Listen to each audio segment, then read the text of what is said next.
À l'intervalle de 2 jours, le président français Emmanuel Macron a reçu 3 présidents, à savoir le président de la refondation de Madagascar, Michael Randrianirina, Félix Tshisekedi de la RDC et Alassane Ouattara de la Côte d'Ivoire.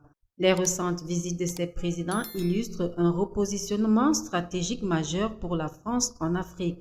Dans un contexte marqué par l'érosion de son influence traditionnelle au Sahel, les critiques sur son héritage postcolonial et la montée en puissance des nouveaux partenaires africains comme la Russie, la Chine, la Turquie, Paris cherche à redéfinir ses alliances sur les bases plus pragmatiques, économiques et géopolitiques.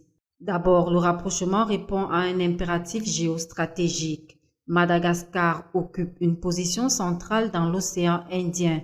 Pour la France, qui dispose des territoires et des forces militaires dans cette région, consolider les partenariats avec Antananarivo permet de sécuriser les routes maritimes, de coopérer sur les questions climatiques et de développer des projets liés aux énergies renouvelables et à l'exploitation durable des ressources naturelles.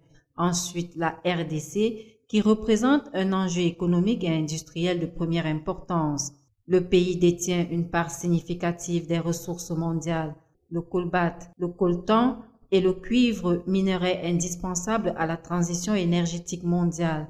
Quant à la Côte d'Ivoire, elle demeure l'un des piliers économiques de l'Afrique de l'Ouest francophone, avec une croissance soutenue, des infrastructures modernisées et un climat des affaires relativement attractif.